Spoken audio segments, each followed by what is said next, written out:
Hello, welcome to Speaking of Happy Live. Here we are in my house in Northwest Omaha, and today we have, for our fireside chat, we have invited Barbara Ramsey, who is running for the 1st Congressional District seat, so the CD1, which is part of Bellevue is included in that, as well as between Bellevue, Nebraska, and Lincoln and parts of Lincoln, is what that congressional district encapsulates.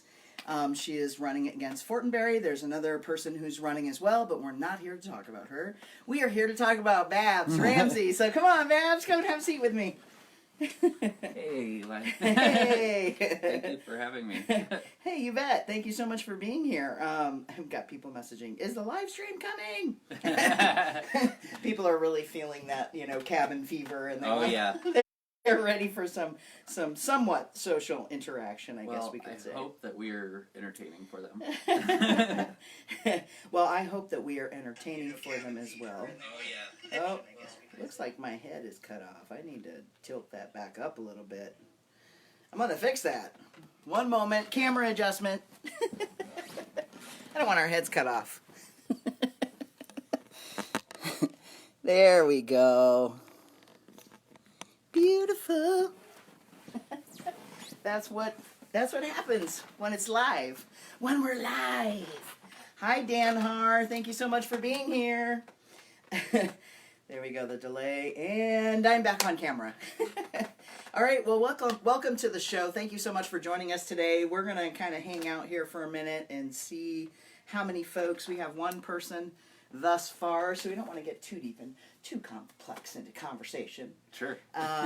Although I was looking at your website, and I was noticing under, when you talk about farmers, you are talking about, I'm assuming that website was written before the end of 2019.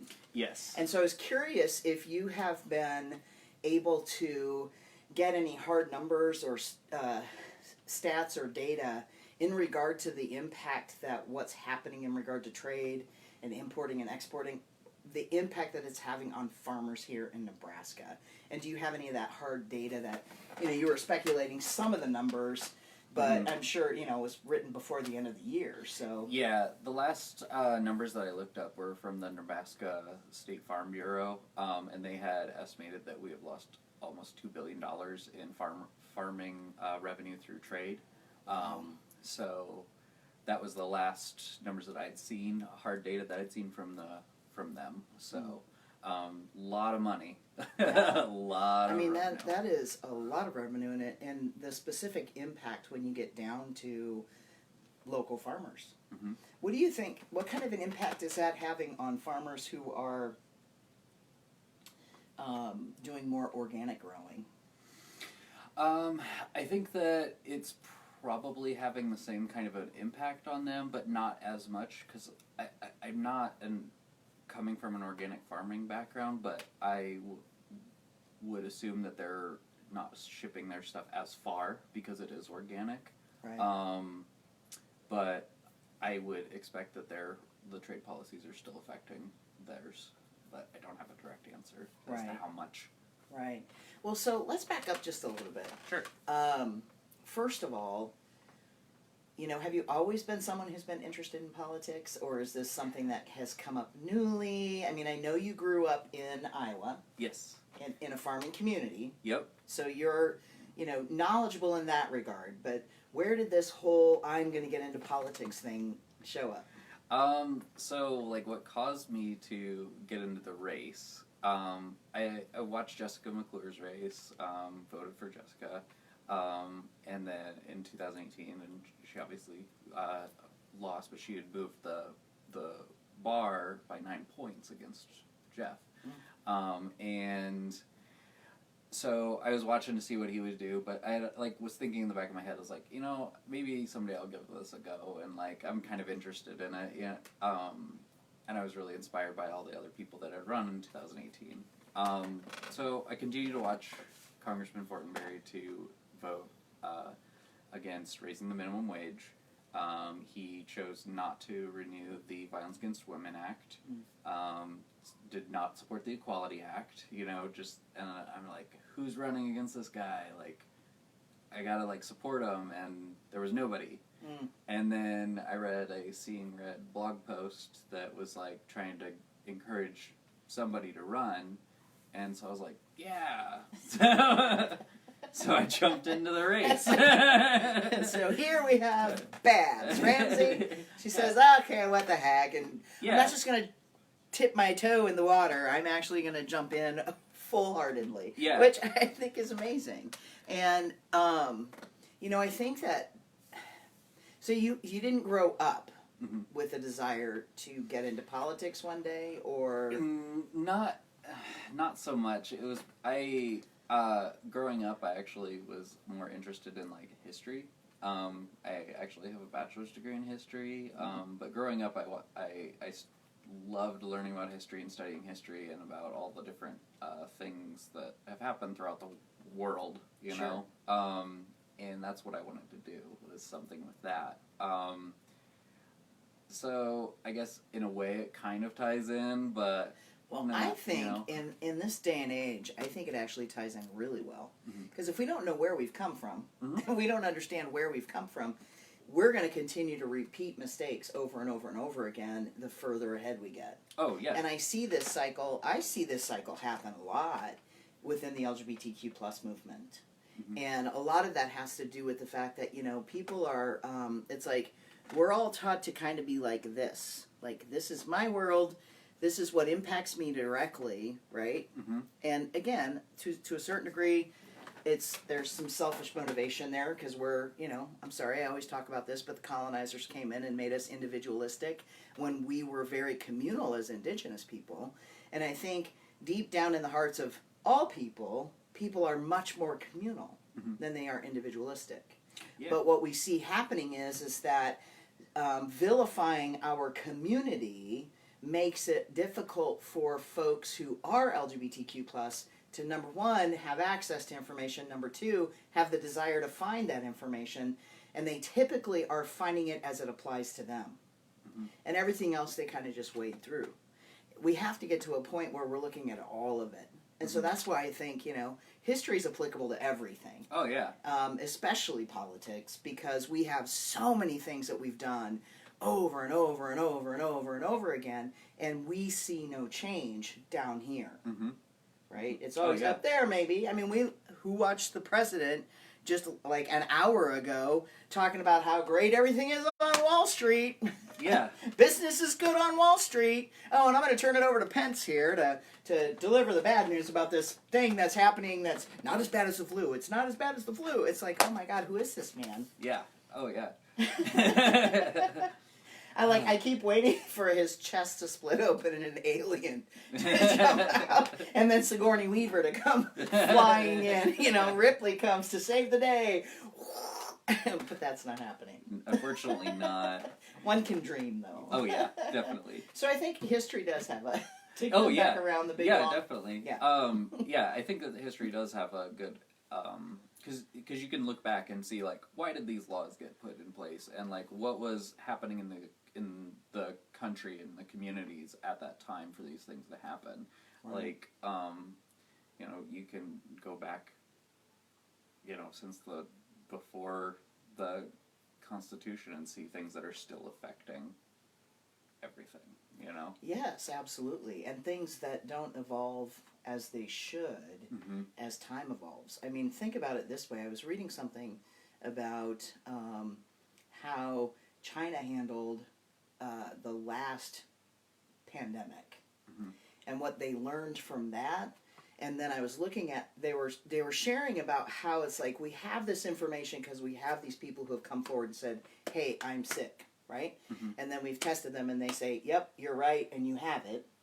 And they've been treating them, but like the numbers are not correct in regards to how it went up and how quickly it went, like China reduced the spread of the illness because of what they learned from the last time. Yeah.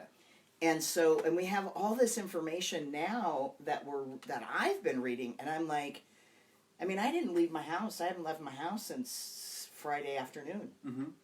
Yeah, it's everyone's... Like, this is the closest I've been to another human being since Friday afternoon. We have the right distance. Yeah. I mean, I joke about that, but, like, that's the other thing. Like, I have asthma, but I don't have to use an inhaler daily. Mm-hmm. And so I wasn't even thinking of it. A friend had posted about, here are the reasons, here are the things that you need to keep in mind if you get it, Mm-hmm. and how to treat it, and how to have yourself feel better. And it's talking about if you're asthmatic, and I'm going, oh shit. I'm like running around the house looking for my inhaler, which I found, but it's like I've got maybe 20 puffs left. Oh, yeah. Right? Yeah. So I reordered that real quick, but it's like, thinking about the impact on more vulnerable communities, just like when we talk about a lot of different things, even in politics. Mm-hmm. It's understanding, do you feel like you're being someone who is from a marginalized community?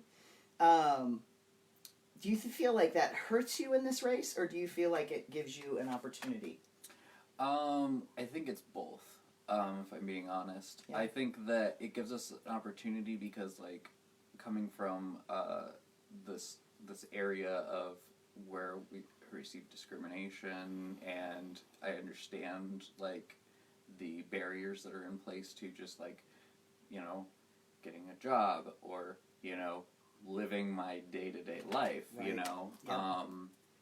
And so I know the struggle that goes with that. But it also can, like, I know how to, like, navigate things, I feel like, better because of that, and I think that's the advantage. The disadvantage is people don't view me as a legitimate candidate because of me being a trans person. They think I'm just running because I'm trans. They clearly haven't read your website. I'm reading it and going, holy wowza! Like, the first time I read it, I was like, holy wowza! Like, you really do know your shit. I like to think that that, yeah. I mean, seriously, you asked me to come and introduce you at one of your kickoff events, and I went and read and was like, I was really impressed with just the breadth of knowledge. Not that it surprised me, because, I mean, we tend to be more bookwormish than a lot of the rest of the world, right? We're not all history buffs. However, yes. Some of us, like, that's all we do is read and gain more knowledge, and we do that because we actually have to get really well-versed at how to speak to the rest of the community, because they want to dismiss us right away because of who we are. Yeah. So in that regard, I totally get it, and it's so sad because it's like, you actually really do have a lot to bring to the table. What would you say is the most important thing that you want people to know about why you're running? I'm running because we have a need to, like, get back to how we want to see the country. I use this quote a lot in my speeches, but it's true. Like, Dan Carlin, one of my favorite, like, people to listen to, he's kind of an amateur historian. He says, I want to see an America that matches the marketing materials. And I can't think of a better way to describe our country. Yeah. We talk about all these freedoms. Yeah. We talk about what everyone can, like, you can be this individual, but you can, like, do all this, and we give you the rights to these things, but we have systemic racism, across the board. We don't guarantee healthcare as a human right. We have discrimination against the LGBT community. We have religious discrimination. We have all of these problems, and people always looked up to our country from other countries of, like, this is where I want to go to, like, to live free and be happy. Yep. But we're not there yet. We haven't ever been there.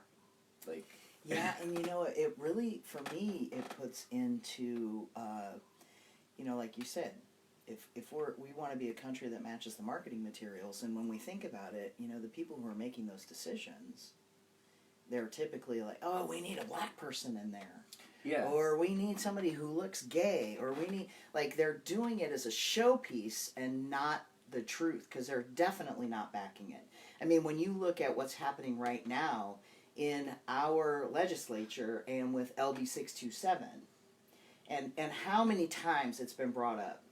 You know, granted, the fact that it keeps coming up is great. It's hopeful. It gives me hope, because I know that there are people now, and there are more people than there were, 2 years ago, who are supporting it. But the fact that, like, even within our own community, I don't know if you saw my posts, but I had somebody, as I'm posting pictures of us down in the Nebraska State Legislature, we're at the state capitol, we're in the rotunda, this is where everything goes down, right? Yeah. And I'm taking pictures of us being there and, like, sharing about this historic day that Eric Ryder, by the way, Eric, if you're watching, it was fabulous what you did, what you put together, what Out Nebraska organized to bring us all together. And then I had a gay man, a white cis gay man, post on one of my posts, hey, we don't need this anymore because the movement's not a thing. And I'm like, excuse me? Like, squeeze me? What? And so then I started posting, apparently this isn't a thing, but here we are at the Capitol trying to get a non-discrimination policy into effect that adds sexual orientation and gender identity and expression. Yeah. So that we can stop, like, people keep saying, like, when are we just going to say, like, everybody should be treated with dignity and respect? I'm like, well, we've been saying that all along, but you don't hear us. Yeah. One of the biggest arguments that I constantly get is, well, we don't need those protections because it's already written into law. And it's like, no. yeah. I don't know what laws you're reading. Exactly. And it's like, okay. Because you have marriage equality? I mean, yeah. Where do you want to go? Where do you want to start? Let's look at, the 13th Amendment that basically allows slavery to happen in our prison systems. Let's, go back to the way that the Native community, basically have struggled for rights forever and still continue to do so. Right. Pick any community that isn't a white male, and they have to fight for their rights. Like, it is not equal, and we have to change that. And the only way to change that is by sending a diverse group to Congress of what America actually looks like. Right. Like, we can't just keep sending cis white males to govern us. Well, how do we combat the like big dollars that come in from all around the U.S. to continue to, like, keep these people in these positions? I mean, that's the saddest thing. Like, if you're listening to this right now and you're somebody who believes that we need change, then please go donate to Barbara's campaign. And there's a link on the Facebook page where you can go and give money, because this has been happening since as far back as I can remember in regard to just the LGBTQ plus movement. Whenever we were trying to push things forward, there was some big, huge PAC from somewhere that was flooding money into the opposite side to keep those things from passing. I mean, we still have written within our state constitution of Nebraska that marriage is between one man and one woman. Now, granted, Supreme Court overrode that by saying we now have marriage equality, but now we need somebody to just pass a bill to rewrite that and take that crap out of there. Because there's going to be somebody in tiny town Nebraska who's going to say, because they're not thinking of how things change and evolve. I mean, if you're not plugged in, you're still doing crappy stuff. I mean, it's the same thing, I think, in regard to racism and xenophobia and homophobia and transphobia and all those things. It's like not being plugged in, not looking for true information. I mean, we've got the chief gaslighter of the nation sitting in the highest seat in the world. Oh, yeah. And, I mean, he literally gets on camera, and every time he gets on camera, he's lying about something, and then he's yelling out fake news. And it's like, you're actually delivering fake news right now. Yeah. It's crazy to, like, just... And see, that's just... and I know it's been said over and over again, but he is a symptom of everything that's been going on in the country. It's not like he's not the culmination of this. It's just it's part of it. Yeah.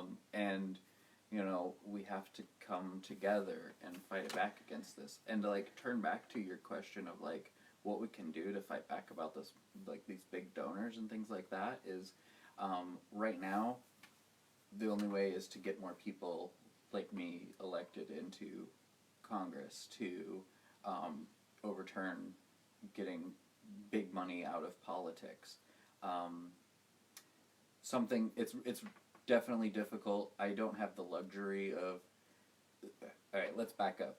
First thing, Okay. the first thing that they always say when you go and gonna start campaigning is they say, well, you need to be sitting on the phone 6 to 8 hours a day calling people and asking for money. Okay, so one, I can't do that. I'm a trans woman in Nebraska. If I were to quit my job and I lose this election, Right. it's going to be damn difficult to find another job. Yep. So I don't have that luxury, first off. Mm-hmm. Second, I like to believe that versus just me pulling in a bunch of money, I can make a difference by, you know, trying to advocate for everybody and actually be a representative that they want instead of just speaking in this political empty speak, you know, where I'm answering your question, but not really. I'm just saying words and talking in a circle, so then you think that I'm answering you. Yeah. Yeah. Yes. Yeah. Yes. Very familiar with that. Oh, yeah. And I don't do that, you know. I want to be open and honest because I'm a real person, and, like, that's who we want representing is real people from the community that we live in, right? I mean, that was the idea behind this experiment called the United States.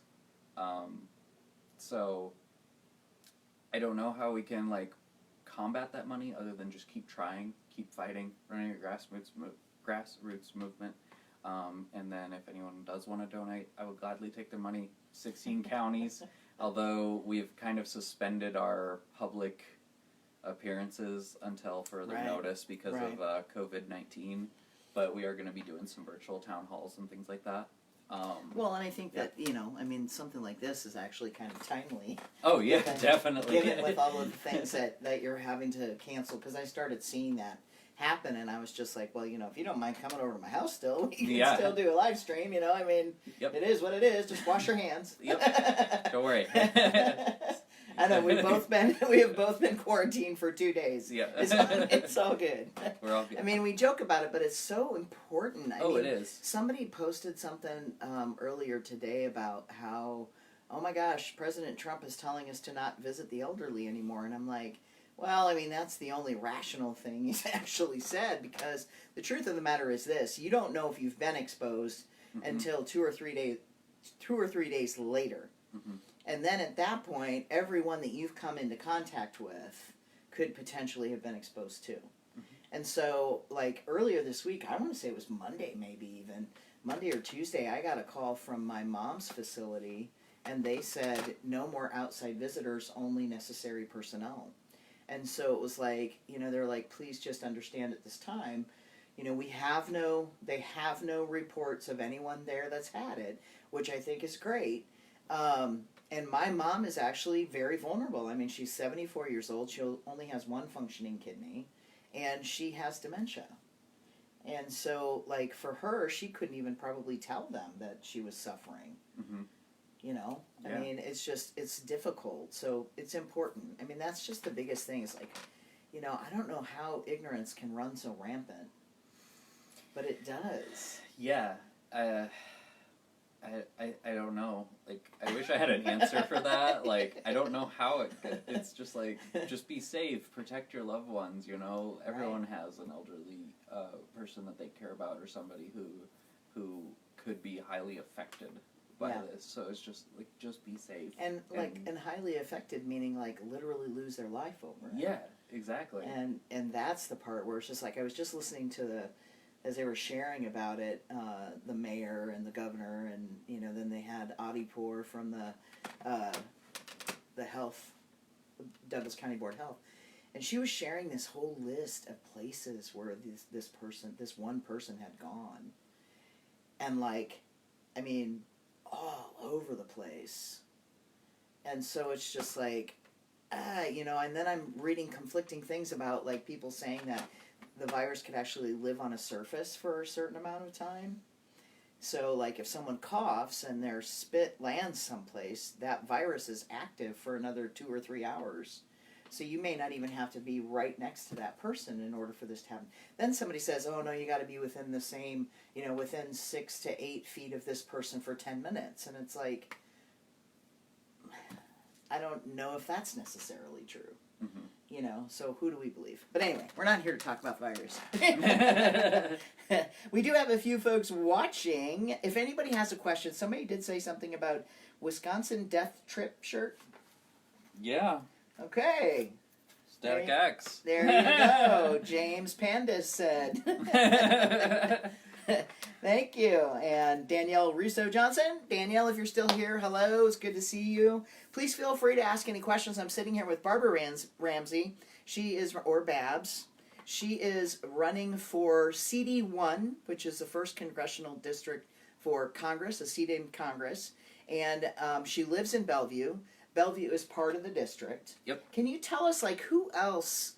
so if you have any friends in Bellevue and you want to share with them about Barbara, please do, because, we need to help get the word out. And one of the things that Barbara's noticed, I've noticed, is the coverage that she's not getting here locally about the campaign that she's running, which is why I asked her to be on the show.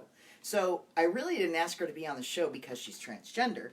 I asked her to be on the show because I wanted to help her spread the word, but we also love that she's transgender. It makes us happy because she's outspoken and vocal, and she's proud. She has no reason to, there's no reason to keep her from holding that seat other than hate. I mean, the honest truth is, it's, other than bigotry and hate. If you go to her website, and is it Barbara Ramsey for Congress? It's babsforcongress.com. Babsforcongress.com. You can go and read about her policies. If you can pull that up while you're here watching the live stream and kind of read through some of that stuff. If you have any questions, just throw them out there. James says, love you guys. Woohoo!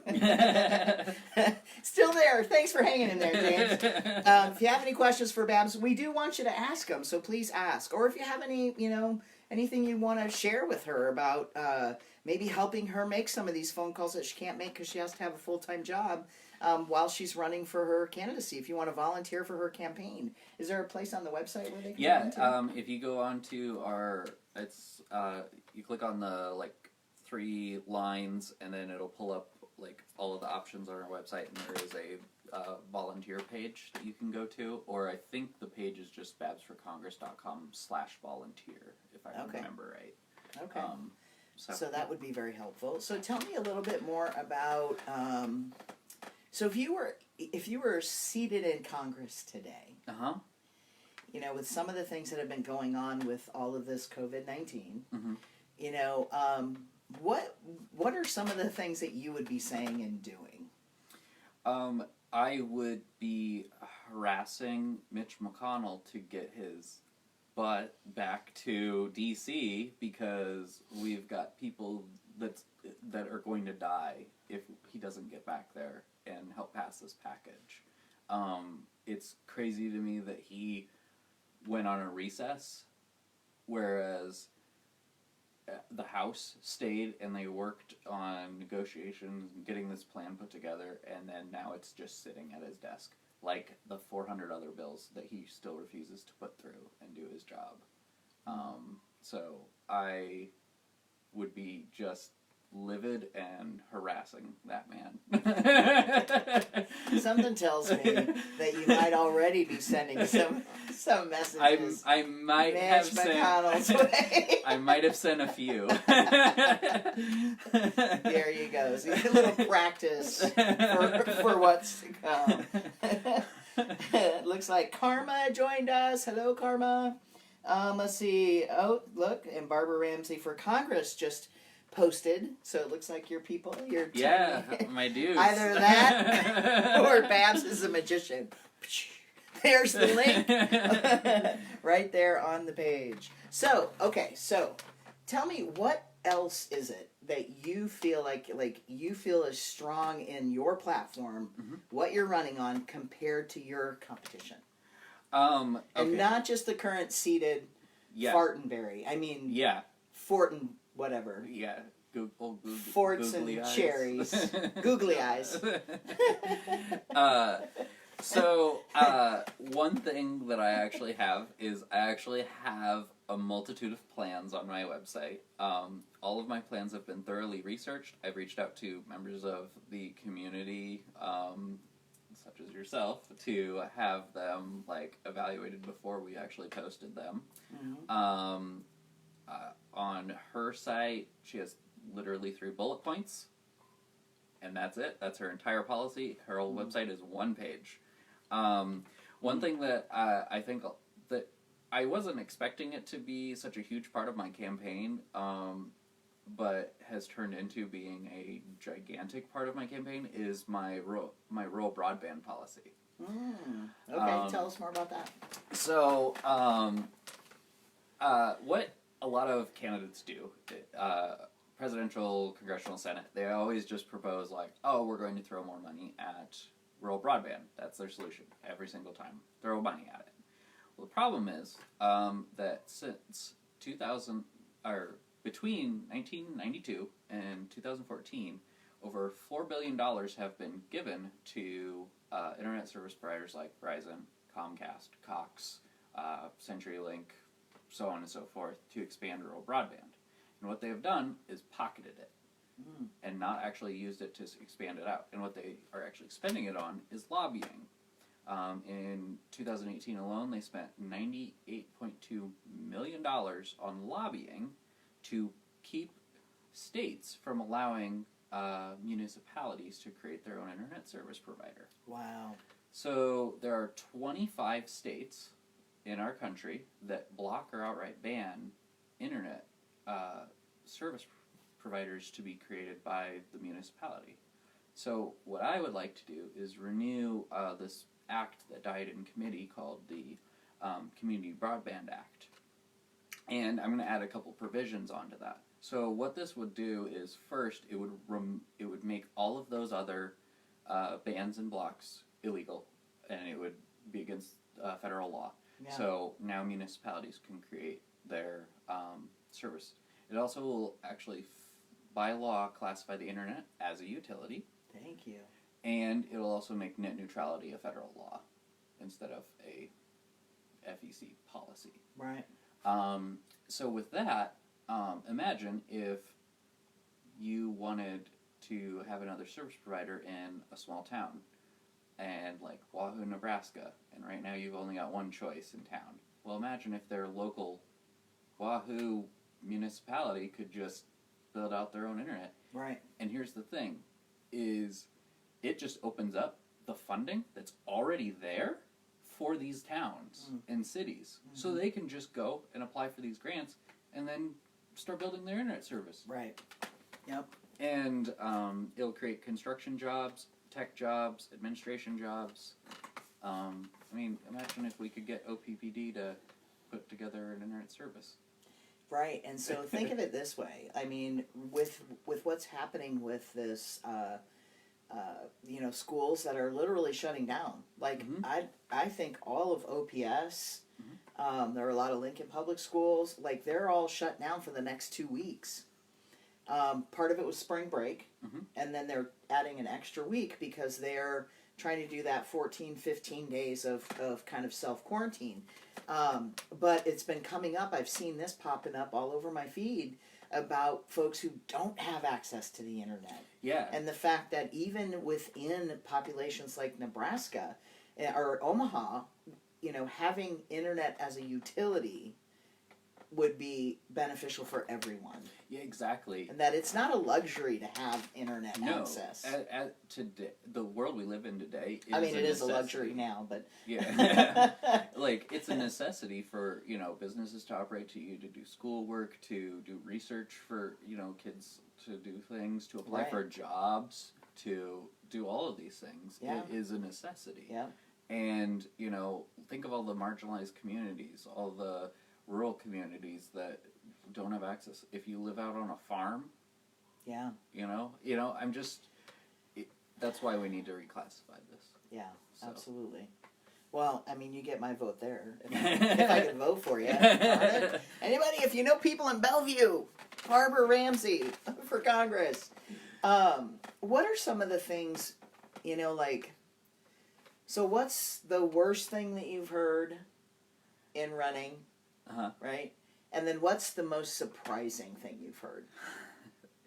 I had one person that showed up to one of my town halls.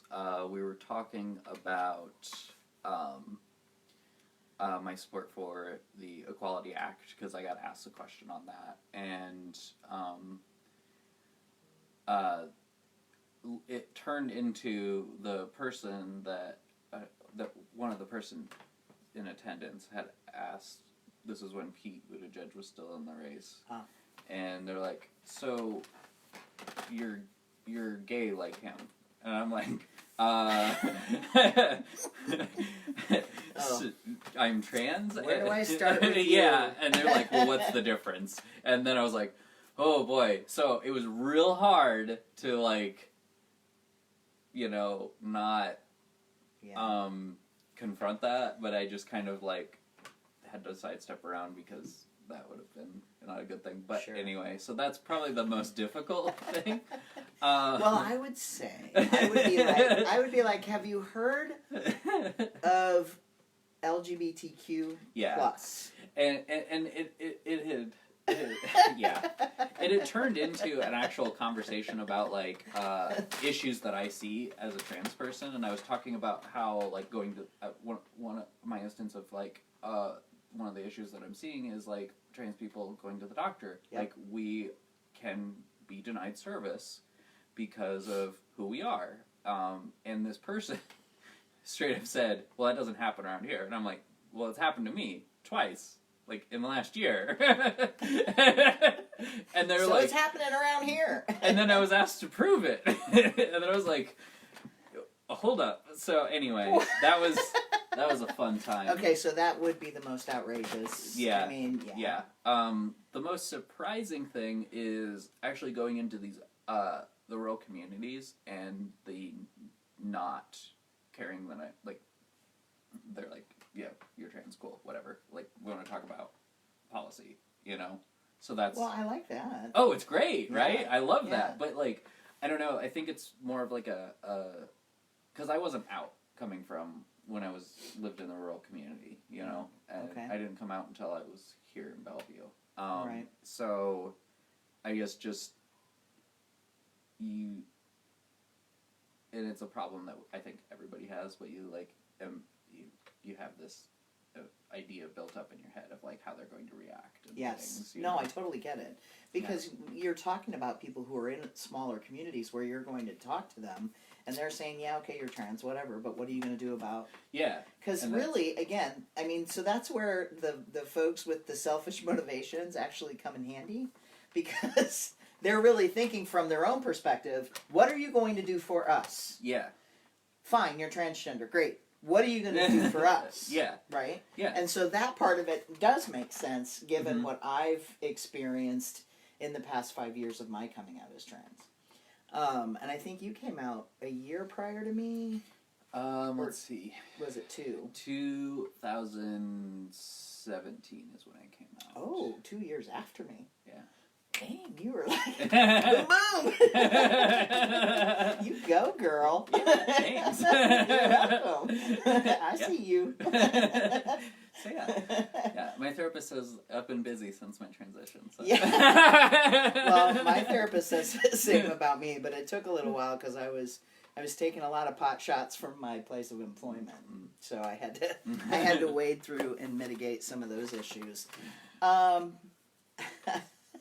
Oh, people are interesting, aren't they? Yeah. The world is an interesting place. It is, and that's one thing that I would say is kind of cool about running is like you really do meet a lot of cool people, you know. Yeah. Just going around and you're just like, wow, I didn't, like, people that I would never have had the opportunity otherwise to meet. Like, Sure.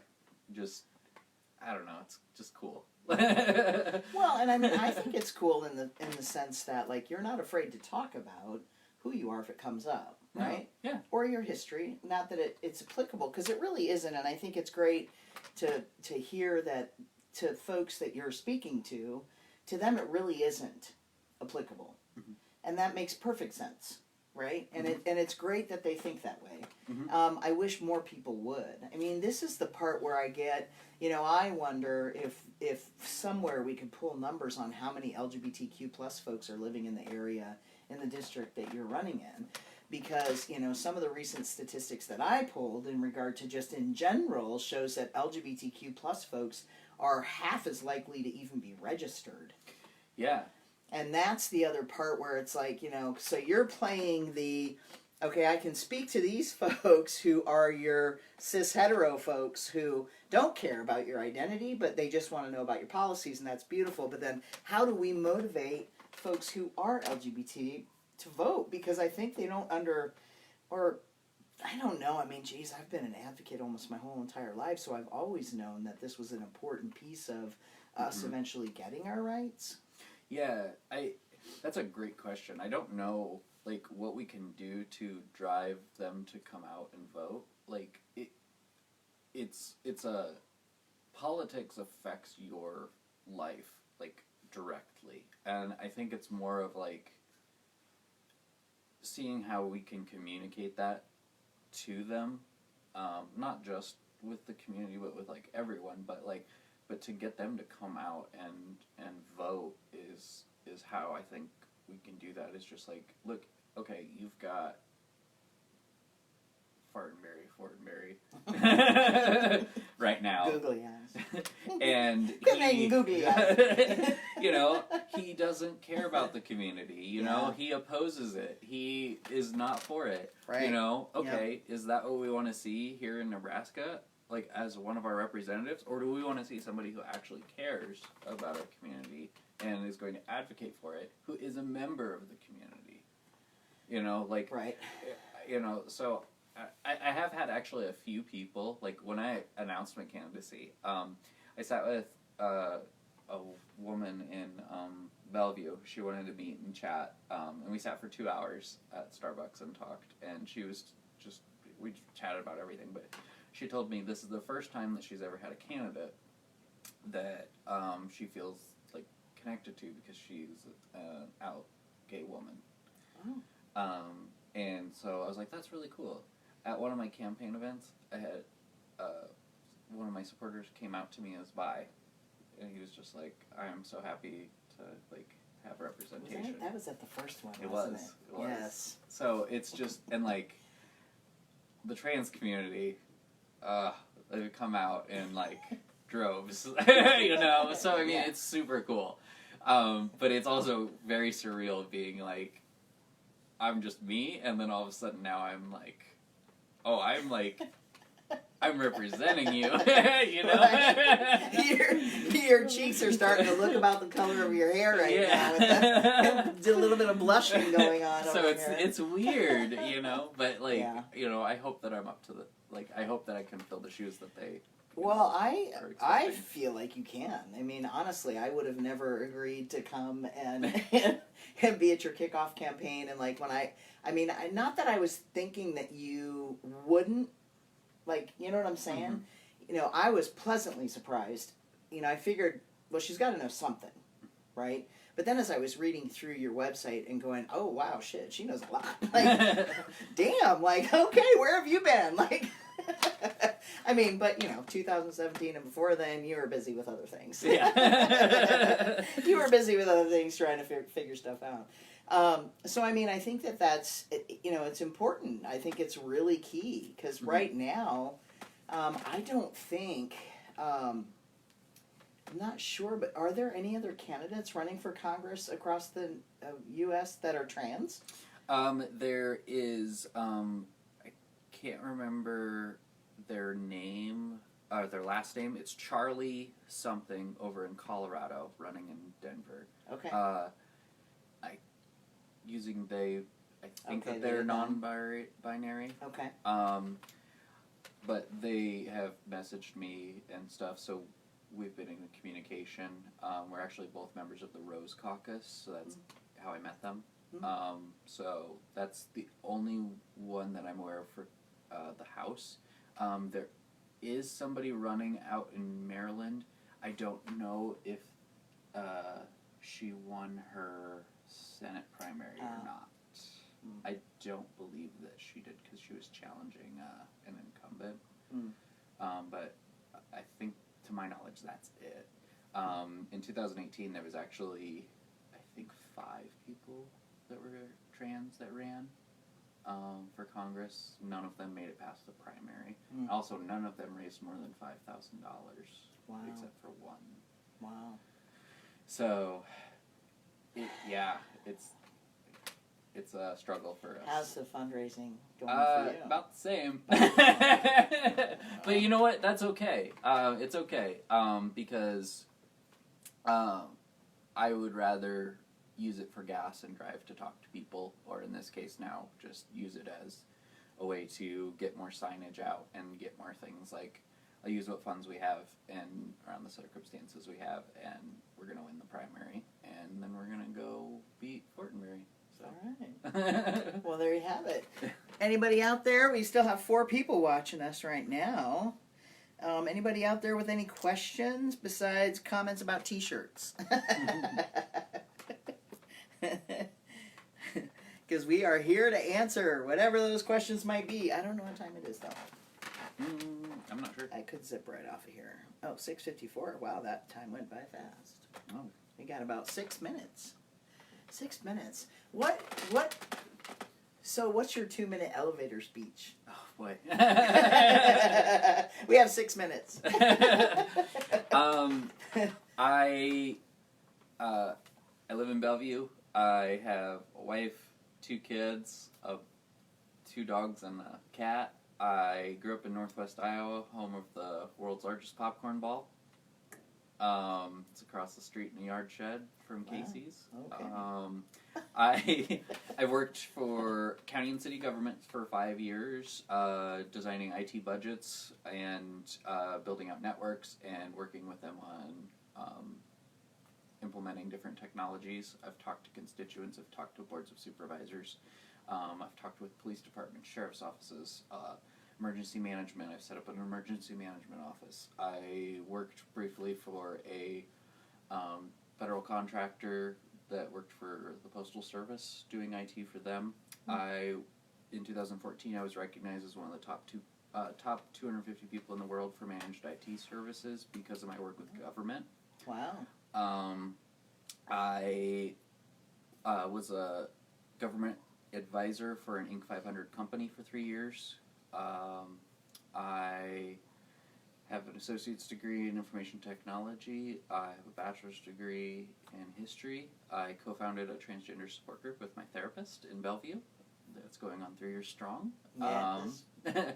Indeed it is. And growing. And immensely. Yeah. And that's me. That's All right. That's it. That's what I'm about. I care a lot, maybe sometimes too much. And I really want to be the CD1 representative to make things better for all of us here. Awesome. So now I'm going to ask you this, since it is March. Okay. What does Transgender Day of Visibility mean to you, Barbara Ramsey? Transgender Day of Visibility to me means being out and proud of who I am, showing the world that we're here, we exist, we are just like everyone else, we have hopes, we have dreams, and we want to live our lives, and I want to be out there and showing the world, like, look at her go, you know? Like, so that's what it means to me. Awesome. Yeah. Is there anything else you'd like to add for... Oh, here we go. Oh, question. We have a question from James. What is the name of your support group in Bellevue? It is called Transformative. If you go to the Brave Resilience therapy website. There's a link for Transformative on there, and it has all of our information. We actually had to postpone our upcoming meeting this week due to COVID-19, but we always post information up on that website every time we update it. We meet 2 times a month, and yeah. And if you go, did you give them the website already, the web address information? Because if you go there, you do have to like submit a little form. Yep. And you can say that you heard about it from Babs, because they do want to just check and make sure that people who are coming to be a part of the support group are people who are transgender, non-binary, or gender non-conforming. Yep. So it is a support group for folks who fall in those categories. Yes, so. and we do the vetting process for the safety of the members of the group, because we have members that are not out yet. Yep. And just general safety. Yeah. So yeah. Anything else? James, that was a great question. Thanks for asking. Anybody else have any questions here while we still are here with Barbara? We got a couple minutes left. Can chat about other things. What else? Let's see. I support Medicare for All. There you go. Yep. I support Green New Deal. Grassroots funded. I'm the only pro-choice candidate in the race. Oh, there you go. That's important. Tell me a little bit about why you chose to be vocal about that. I chose to be vocal about that because it's actually really important to me. One, as a trans woman, like having control over one's own body is extremely important. And that just falls in line with the pro-choice movement. Mm-hmm. You know, whether you're non-binary, trans woman, trans man, cis woman, and you need this important health care, and it's up to you as the individual with your doctor that decides to do whatever it is you need for this. Absolutely. Secondly, I grew up with my great grandma. She told stories all the time about growing up in the 20s and the 30s, and she told me about her sister who had a homemade abortion, and how that went, and how they had to deal with it, and things like that. So I know what it's like before. Sure. Safe legal abortions. Yeah. And that's what I'm advocating for, is safe, legal, because they're going to happen. Yeah. If this gets taken away, it's still going to happen. And so that's why I'm choose to be out and loud about that. I also upset that both of my opponents are opposed to allowing people to have choice over their own body. Wow. See, I didn't know that about the other candidate. Okay. I'm also the only candidate that's never been endorsed nor taken money from the NRA. I'm also the only candidate that has never taken money from Trans Canada, and I'm the only candidate that opposed the Keystone Pipeline. Well, you definitely would be the candidate for me if I was in your district. So if you are in Barbara's district, seriously, go and read about her on her website. She has a lot of really great things to say. She's open to any questions that you have, so if you wanted to shoot her a question, you certainly could. You could go follow along on her Facebook page. Is your Facebook page Babs for... It's Barbara Ramsey for Congress, because I couldn't change it after we got the marketing stuff printed. Gotcha. Okay, so rules. On Facebook, Barbara Ramsey for Congress. Yep. And you can go and shoot her questions there. You can even post them right on the page, and she'll answer them right there for you. I wholeheartedly agree with you in regard to the whole concept of choice and having our own bodily autonomy. And that's where the line fell hard for me. And it was also a lot about I can't understand why we would be telling anyone what to do with their own individual body. Yeah. And so that was like, and so I love that you say that and you share that, because I actually had a young trans man one time. He's like, 13, 14, 15, somewhere in there, and he had shared with me that he was pro-life. And it took me a minute. Like, he was throwing all this stuff at me, and it was just text, because I only conversed with him via text message. He is not out to his parents. It's not safe for him. But I'm the only person who, like, I have him in my phone as his name that he chooses to be called. And we talk about some pretty weighty things. And I'm just like, when he said that, I was like, I'm going to need some time on this. Because I was just like, oh, how am I going to respond to this? And then I shared with my partner, I was like, now I get what you talk about when you talk about your kids coming and asking you certain questions. And you're like, okay, it's time to talk about that, right? And so I ended up circling back around the next day, and I just basically said, do you realize that the same people who are pro-life are the same people who will tell you that you should not be able to be who you are, express who you are, have the surgeries you want?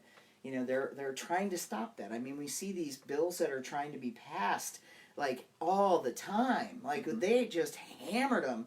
They hammered them out this session. Yeah. Not here in Nebraska, but across the country. There were so many bills being passed trying to limit, like trying to vilify physicians who were going to be offering trans-related care. And that they would suffer jail time and consequences. And so it's just like, I mean, the misunderstanding about that in general is so sad, but they're so out of touch, because apparently the people that are in touch with potential members of Congress actually don't really care about that part of it, right? Yeah. Exactly. It's like, look, we just want to know what's best for all people. We want people to be treated with dignity and respect. And I don't know why people have to keep lying in regard to the pro-choice movement and abortion and access to care. There's so many lies out there. And again, it's that same thing. It's that same, where do we finally have a transformation that will take place that will have people say, I'm going to dig a little deeper into this because something doesn't sound right. Yeah, I wish I could tell you. I don't know. I We wish can I had talk the answer. We both do. All right, well, we have reached our hour. It is now 7:04. We're a little past. Well, actually, we started a little late, too, but I can't remember what time we started. Is there anything else that you want to add or anything else you want to say? I'm so glad that you came today and sat here with me. I'm really happy that I was able to come on Speaking Happy. So thank you for inviting me. Yeah. Like Eli said, go to babsforcongress.com. You can sign up to volunteer if you want to donate, if you just want to read up on me. And if you're able to vote for me, please, May 12th, or if you do early voting, vote by mail. Please, I would love to have your vote. Let's change the world and actually make it to the general election and elect the first trans person to Congress. Yes, that would be super cool. Especially the first transgender person elected to Congress out of Nebraska. Like, CD1, first trans... I mean, it all lines up, right? Exactly. It's perfect. I think that's the way it should be. So, is there a place where people can go plug their... I think they can go plug their address in. Yes. I can't remember the site because I've looked it up myself. If you're not sure what district you're in Bellevue, because not all of Bellevue is considered CD1, is it? It's like, I believe it's like all except for the very western parts, and where it's kind of like that rural farmy land area. Rural farmy land. I use a lot of technical terms. I do like that you have, like, now it even makes more sense that you are pushing for broadband as a utility with your IT background. So, I mean, come on, experience. It's all starting to add up. It's all starting to make perfect sense. See, I'm just trying to build you up. Build you up. Please do. All right, so, and Callie, you're joining us and we're getting ready to say goodbye. Callie, is there anything you have to say? Anything you want to ask Babs today? Our friend Callie has joined us. Let's see if she even hears. I actually was thinking yesterday, I was like, I should just start a live stream. Yeah. And then, like, pull out the questions. Like, I have a bunch of questions that were asked in one of the classes that I was at a couple weeks ago. I was like, I should just pull these questions out and just start asking the questions and answering them on a live stream. And just be on a live stream for, 24 hours. Do a 24-hour live stream about trans rights and issues. That could be a fun little Right? thing. Wouldn't that be kind of fun? Yeah. Yeah. But I would also want to, like, do something that was also maybe raise money for something. I don't know, something that would make a difference. But anyway, my friend Michelle just joined. Michelle, we're just wrapping up. So you missed the live stream, but I will be. This will be available on the website. If you go to Speaking of Happy on Facebook and you click on videos, this video will be there. It won't be up there right away, but you can actually watch it after the fact and hear more about Barbara Ramsey, who is running for the 1st Congressional District seat in Nebraska. So CD1. If you type into Google that you want to know what congressional district you're in, it'll take you to a site where you can plug your address in, and then it'll tell you all of the different folks that are in your district that you can vote for, like all the way down to like the OPS people and Metro Community College, all those different types of things, different local boards and whatnot. Those are important. Very important as well. So go find out. And again, if you have any questions, you can certainly, love you too, Michelle. If you have any questions, you can certainly go and ask them on Babs' page. You can send questions to me and I'll forward them to Babs. And maybe we'll have you back maybe the end of April, beginning of May. Heck yeah. Before the, big push. Yeah, I'm in. All right. Let's do it. Okay. All right. Well, I'm going to get up and go and shut this off. Cool. We're done, though. Thank you for joining. Thanks. All right. Let's see here.